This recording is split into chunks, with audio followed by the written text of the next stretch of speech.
The tax policy piece of this specifically, last week Jeff Bezos was on CNBC and made a lot of news, basically said bottom 50% of Americans should not pay federal income tax. Government doesn't have a revenue problem, it has a spending problem, that he'd be potentially more open to paying taxes if it meant the money was actually going towards the greater good here. It kind of reminded me a little bit of some of the comments we've heard from you in the past, especially when I think about things like, earned income tax credit. Yeah, so first, when I saw Jeff doing that, I'm saying, Jeff, God bless you, get involved in the debate.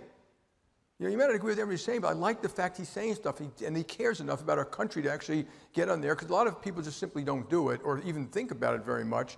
And tax is very complicated, okay? So I generally agree, and if you look at the bottom, the 100,000, they don't pay that much anyway, so you gotta be a little careful. They're all different types of taxes. You got your sales tax, and you got real estate taxes, and some drive bad behavior and all that, and it all should be kind of looked at.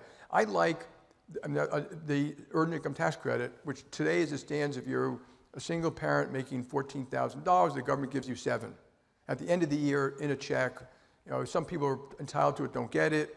If you have no children, they give you like $700. I would take that, the $14,000, I'd make it $12,000, I'd get rid of the child requirement. You're working, you'll go home with $26,000. If you're two parents, you have $52,000. And the reason I like it is because, first, I think it would pay for itself. We know one thing about jobs: they create dignity. That first rung in the ladder. When I hear people making fun of burger flippers, a lot of those burger flippers end up owning and running McDonald's. They are proud of what they accomplish. A lot of our forefathers came here, and that's what they did when they got here. But that first rung leads to a second rung.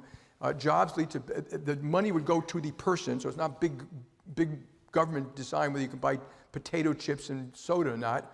They would spend it on their families and their homes. They spend it locally. It might foster local restaurants.